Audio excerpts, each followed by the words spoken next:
Greetings, Wildcat fans. I'm Marvin James, and this is the Fort Valley State University Coaches Show featuring Coach Don Pittman. It's always a good day in the Valley when we're talking about a big win come Saturday night. Coach, talk about the game. Well, Marvin, it was a great game, and the week seemed to be a little bit shorter when you win. The most exciting thing, we had a come from behind victory. The defense, they came out big by stopping a potent run game by Clark. Clark is very physical. They was cutting our guys. It was legal blocks, but they was cutting, and they was making some good yardage. When it came down to stopping them and getting the ball back, that happened. We stopped them 4th and 1, and we got the ball back in good field position, and we scored. We scored when we had to, and we stopped them when we had to. So that's the importance of the game. Even though they controlled the ball for the majority of the game, at the end, we stopped them when we had to, and we scored when we needed to. Let's talk about the tale of two halves, Coach. Pretty much, it was I believe it was 6-0 going into the halftime. Where did you guys feel like you were? Obviously, felt like you still were in the game at that point. Well, we was confident the whole game, even though they got the ball in the first half and they controlled it majority of the game. They utilized the clock, and that was their plan. Their plan was to keep the offense off the field, and they succeeded in doing that. The second half, we talked about it, and as a team, we overcame a number of challenges before. So this was nothing different. We all stayed in Josie Hall on Friday night, and that's a chore within itself. And I stayed there to set the example, and everybody was there, and we had a good night's sleep. We got up and was ready to go, and that carried over to the game. This is the closest we've been since I've been here the whole 6 years. I feel that we are a team, and I think we get better every week. Talk a little bit about the atmosphere of this being the first opener for the conference play. How was the Wildcat Walk? Talk about little things like that proceeding to the ball game. Well, Dr. Murphy started the tradition of the Wildcat Walk. The first week we had it, it was 2 people there, the president and his wife. But this past week, for the Clark-Atlanta game, I was surprised to see around about 70, 80 people there. And it was very exciting. The walk was nice, and it carried over to the game once again. Usually I'm focused and I don't listen to the crowd, but I did hear some cheering. I did hear some people clapping, and that last touchdown, I couldn't help but hear all the excitement, and that's what football is all about, So we getting to the point where we are a very entertaining team. Right. And speaking of the crowd and the excitement, there was one particular play in the game that kind of stuck out to me this weekend, the penalty against the band for playing. Could you explain that a little bit? I think some of the fans may have been confused about what exactly the rule is in the conference play. Well, the history of the rule is usually when the offensive team has the ball, they can't hear a cadence. Okay. And not only from the noise from the crowd, but if you add the band onto it also, that's a distraction. So the official did give a warning, and after that, he threw a flag, and we was penalized for it. Yeah. I see you were really calm about that, so I think you kind of understood the... Yeah, I was calm about that one, but I wasn't calm about the one, because we had a penalty the week before, where a guy was hit above the chest area, and we got penalized for that. Well, I thought that our tight end, who caught the ball over the middle and dropped it, because he took a contact above the chest. Okay. And so whether it's with the head or shoulder is illegal. And so I thought that was a bad call. Okay. Well, let's talk about this last week's game a little bit. We talked the week before prior, talked about the shuffling of quarterbacks a little bit, and we saw a little bit of that with Malcolm Eady and Otis coming in and switching out a little bit. Talk about how that played successfully for you all on Saturday. Well, it was up to game time. I didn't know which quarterback was going to start, and Mr. Patterson is asking you Tuesday and Wednesday for the 2 deep. But I decided I was just going to wait in my mind until game time to see who was going to be the starter. And then I decided, well, I'm just going to let these guys compete for it. Malcolm would go quarter one, and then Otis would start quarter two. But as the game played on, I decided to stay with Otis and move Malcolm to tailback. So it worked out fine. Otis got hot, and at the end he made a great play. Really was a game-changing run that he scored on. So we at the point now where we decided to, been doing a lot of thinking about it. We need to get both guys on the field at the same time. Matter of fact, we're going to do something very different. They both going to play running back, and they both going to play quarterback. Okay. So we've been working that, and we're going to see how that plays out. It's got to be pretty advantageous to have two quarterbacks, two minds like that in the huddle, knowing a lot about the lineups and the formations as well. Oh, yes, and they are both good runners. One can run better than the other one, and one can pass better than the other one. So it works hand in hand. Okay. And defensively, things went well for the Wildcats. I think they really only gave the two big plays on the touchdowns. Other than that, they pretty much were in control, I would think, for the rest of the game. I think that we have a very good defense, and we've been playing with our second team defensive tackles, but they've been doing a very good job. The linebackers are very good. LaRon Furr is coming up big time. He had a great game, and he led the way. And the whole linebacker crew, it's four of them that plays, and they play consistently. Okay. What is the condition on Little, the defense tackle, at this point? We expected, Bernard Little to be back with the team before the end of the week, and he may play this weekend, or he might wait and play for Tuskegee, but we should have him pretty soon. Okay. Now, how was practice this morning, and I guess coming up after Saturday night's big win?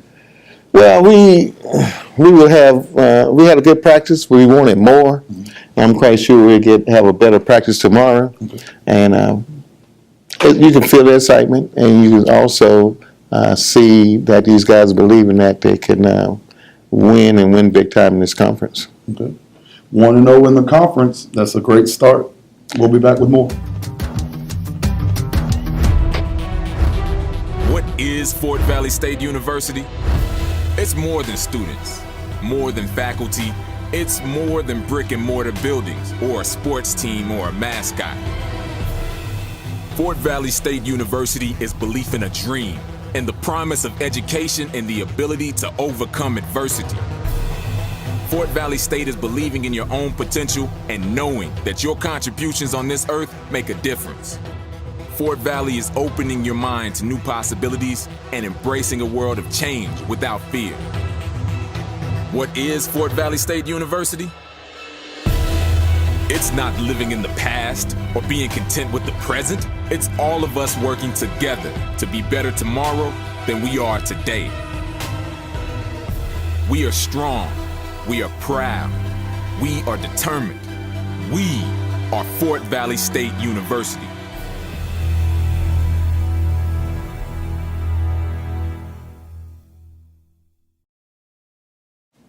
Welcome back. I'm Marvin James. I'm sitting here talking to sophomore quarterback Otis Brown with the Fort Valley State Wildcats. Otis, talk to me about this weekend's game, last weekend's game with Clark. How did you feel coming into the ball game? I think I felt pretty good because I was used to coming off the bench. Mm-hmm. Even though I thought I should have been the starter, but I understand what Coach Pittman was trying to do. And I'm not a selfish player, so whatever Coach needs me to do, I just do it. Absolutely. Your quarterback, you're going to be competitive. You always feel like you should be in the ball game. I understand that well. When you're coming into the game and you're able to provide that spark plug, was this something that you were hoping to do from a vocal standpoint, or just also just with your physicality? Both. Mm-hmm. Because I know I got the ability to do some of the stuff I do, and I know that because I've done it, a lot of people will get behind me, and a lot of people believe in me now. Okay. So I feel confident now going to every game. Okay. How comfortable is it being in the huddle also with Malcolm, knowing that you guys both have the knowledge of the offense and that he can help you see something that you may not, or you may help see something that he doesn't see as well? It's kind of fun because we be talking in the backfield like, oh, he should have done this or I should have done that. Yeah. So it's really fun. So I like being back there with them. Okay. Now, in this game, you guys were behind for the most part of the game. And you came in and you guys were able to get that pass to Renard in the third quarter, I believe it was, to cut the game in half, 12-6. How did you feel going into the fourth quarter, knowing that you guys needed to go ahead and score?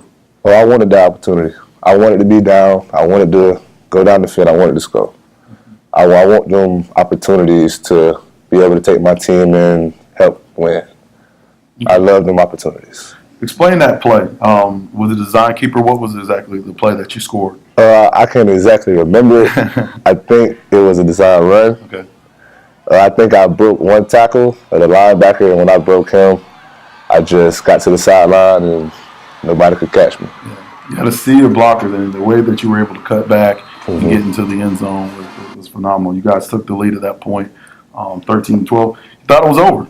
Probably, I think a lot of people thought that, it was time to relax a little bit, but it got pretty interesting still in the game, and you guys were able to get back another one. Talk about that fade route. The fade route, Clark really thought we was going to run the ball. Because the first play, they blitzed everybody, even the corners blitzed. So we called a timeout, and Coach Pittman had seen it. So he said, well, let's just throw it over top.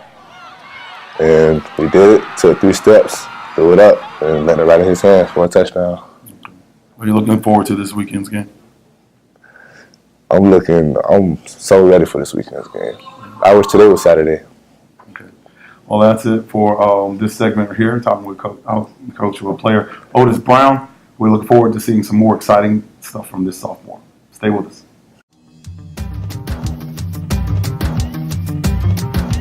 Being a Wildcat takes courage. Fear is not an option on the field. Being a Wildcat takes belief. Doubt has no room under a helmet. Being a Wildcat takes dedication. The goal is to bring home a championship to our FVSU family. It's been a long time coming, but the time is here. The team is focused, excited, and ready to get this season started to show just how good we are. Season tickets are on sale now at wildcatticketoffice.com. Welcome back, Wildcat fans. I'm Marvin James, and I'm sitting here talking to the leader of the Wildcat defense, Mr. LaRon Fur, a 6'3", 243-pound linebacker from Columbus, Georgia, and his first team defensive D2 All-American and first team All-Conference. How you doing, sir? I'm doing good. How are you? Good. Talk to me a little bit before we get into next week. Let's talk about last week with Clark. They had a really slow offense. As far as, getting the play calls in from the sideline. How does that play into the psyche of the defense? I mean, it slows the game down a lot, and you know what I'm saying? It kind of gives the defense time to get ready before every play. You know what I'm saying? The first weekend, Delta State, that was very hurry up, and this game was very different. They slowed it down for us a lot and gave us opportunity to gather ourselves before every play. And I like games like this. And we went out there, fought hard, and got the W. Yeah, you obviously know the importance of it being a senior, how important it was to start the conference off undefeated. Talk about just what was your mindset going in? You only gave up really 2 big plays on defense. Bend, don't break. Was that kind of the mindset of you guys? Yeah, so our mindset was to give up no big plays. And because that style of offense, 1 big play is touchdown, and we don't like giving up touchdowns, so we try to limit them to no big plays. They only had 2, and our offense, once we got the defense out the field, we got the offense out there, and they did their job as well. Okay. 13-12, late in the ball game. I think it's over. We get the squib kick that doesn't go the way it's supposed to squib. Yes, you get the ball on a short field. You got to lead the team back out there on defense. What was the mindset of that, of trying to end the game on a strong note? The mindset was just don't let them get in the end zone. We need to stop, get the ball back for our offense. And we did. And they got the ball back and put up a touchdown very fast. And we needed it bad. Offense sells tickets, defense win championships. So that's what you guys are on the road to doing. Yes, sir. Talk about, I guess, real quickly with Benedict coming up. What are some of the plans in place for you all? Benedict, they're very balanced. They're going to pass the ball and they're going to run it as well. And we're preparing for both. And we're getting ready. We're taking it slowly in this week where we're getting very ready and taking it day by day and getting ready for the game. Coach says you guys like to play on the road. Why is that a little bit better? I mean, it's good to play on the road, to travel, the team bonding on the bus ride, and just bring us together as brothers on the field, and we're more comfortable with each other. All right. Milan Furr, you see him flying all around the field. You'll hope to see him do a lot well in Columbia this weekend. We'll be back.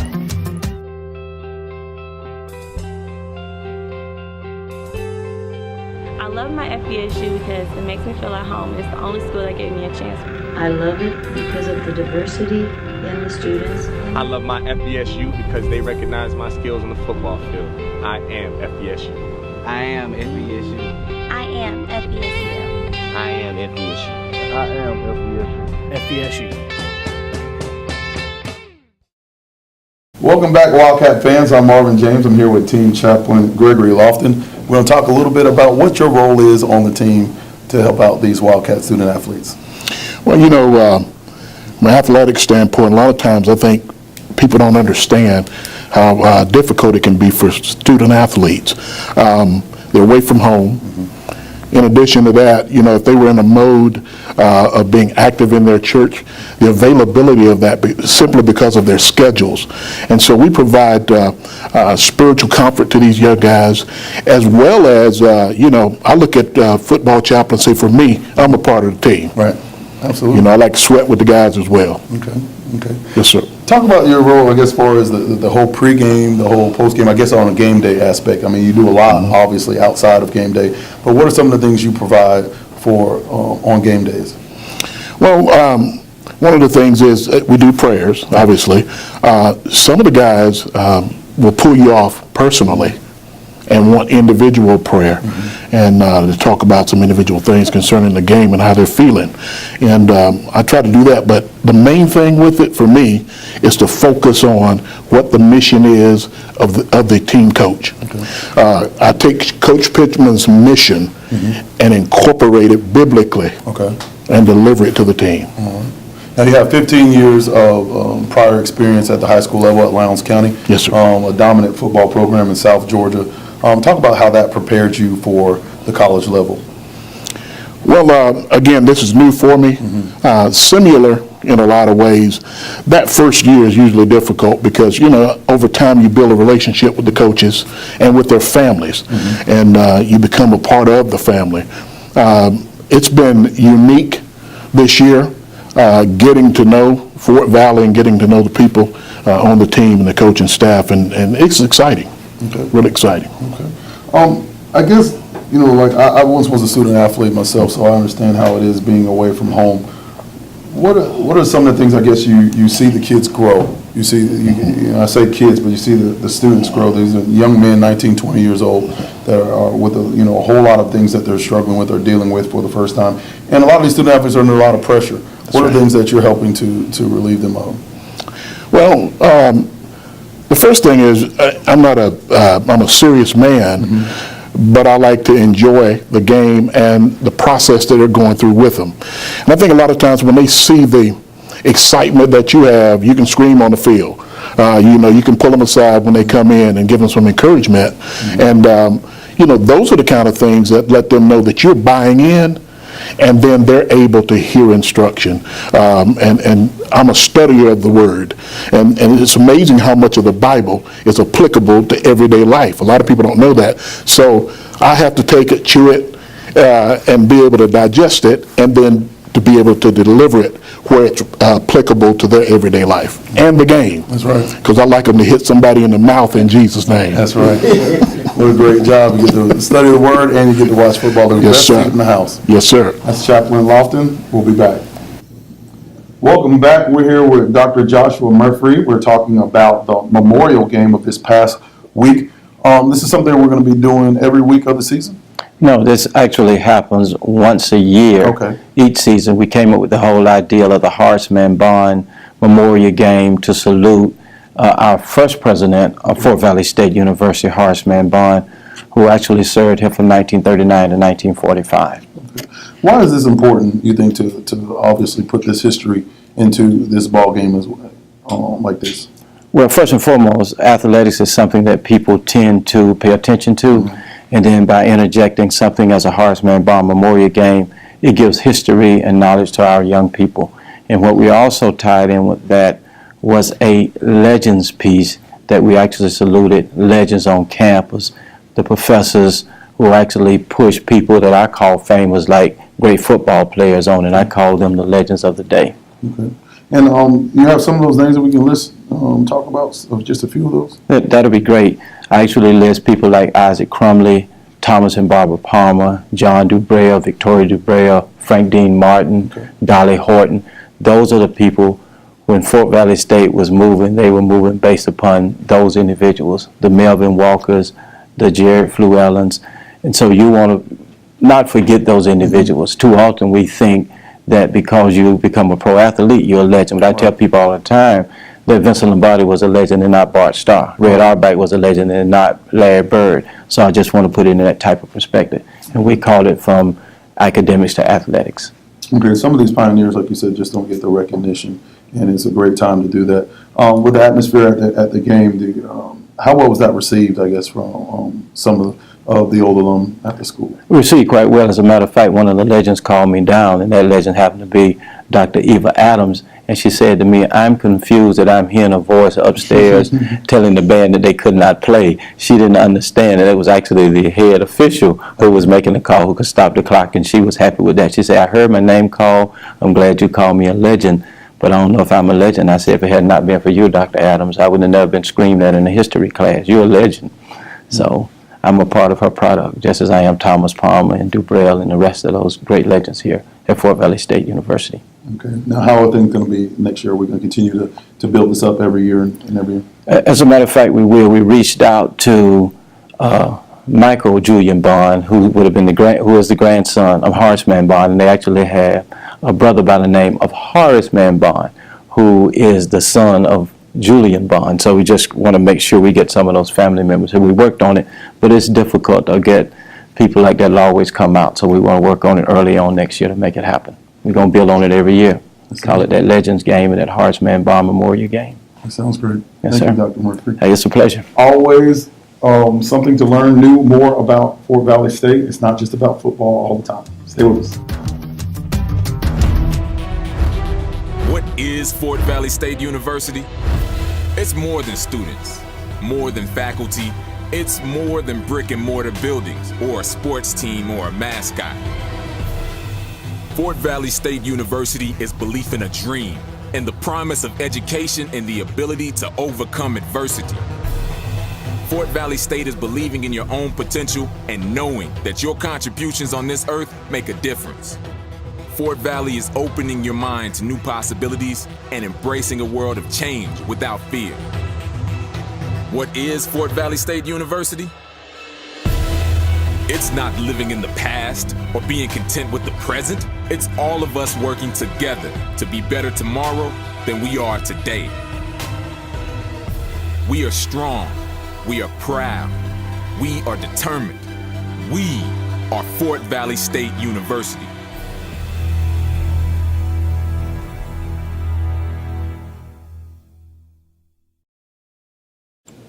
Welcome back, Wildcat fans. We are back. We're talking about the upcoming game with Benedict. Clark is in the back seat. We already have that win. Coach, what can we expect going to Columbia, South Carolina this weekend?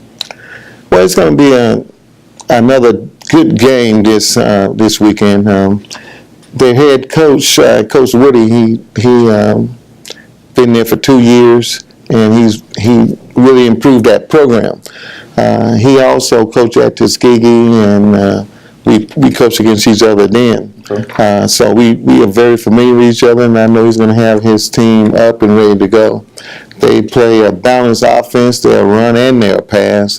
And defensively, once again, we'll see the same defensive front, a three-man front with cover two and sometime man defense. So it's nice to see the same defense week in and week out, and we can prepare for that and be ready for it. Okay. Offensively, what are some of the improvements or some of the changes that the Wildcats are looking to make this week on the road? But we'll probably be the same. The only thing offensively we'll change, Otis Brown, more than likely start at quarterback and running back, and also McAmeedy will probably start at quarterback and running back, so we just mix it up. But they both will be on the field at the same time, and the same plays, and maybe the same excitement and same good results. Okay. And defensively, anything different that you guys are looking at in practice to try to sharpen up some things? No. Defensively, it'll be about the same. We'll run the same defense. And the only thing about it is, once again, we won't be playing Clark with that wing T offense. So we'll be ready for Benedict. They'll be just like the rest of the teams in the conference, and we have to defend the pass and the run, and so we'll be ready to go. Okay. Now, this is the first out-of-state conference game that you guys have. What different mindset do you have when you're going on the road versus at home? Obviously, it's a little different, as far as the logistics are concerned, but what are your biggest concerns going on the road with this? Well, we enjoy playing on the road. Number one, the Friday night before the game, we could have them all together in the hotel room, and that's what we enjoy the most. And we get a chance to practice on the road, and we see a different facilities. So that's what we look forward to, and I think we play better on the road. Okay. Now, one of the things that I guess in last week with Clark, we had some issues with special teams play. Are there some things that you're addressing in that area, just with the extra point situation? Yes. We first of all, we have a freshman kicker, and we're not going to do anything so far as trying to change his technique or anything like that. We think he's good. He's fine. We're just going to let him get comfortable and kick and punt, and we're not going to mess with him to the end of the summer. Okay. What are some of the things that you're looking for, I guess, in the punting game? He's doing both duties, correct? Yes. Okay. What are some of the things that that you can hope for him to improve coming along in the year? No, I think he's going to be okay, but I think it's the whole unit as a whole, especially on the kickoff team. We want them pinned inside the 20. Not the 25 or further. Clark was getting it to about the 40 or 45. We also want our returns to improve. We wanted to go at least to the 35 or the 40, and we was getting pinned inside the 25. So those are two areas we've been talking about, and that's what we want to improve on. Okay. Now, going into this week, what are the injury situation? I know that we had a couple injuries on Saturday. Was it anything of any lasting nature in the running back position? Jamar Smith would not play this game. His helmet got pushed into his eye, so it's swollen, but he's doing fine, and he'll be ready for the Tuskegee game.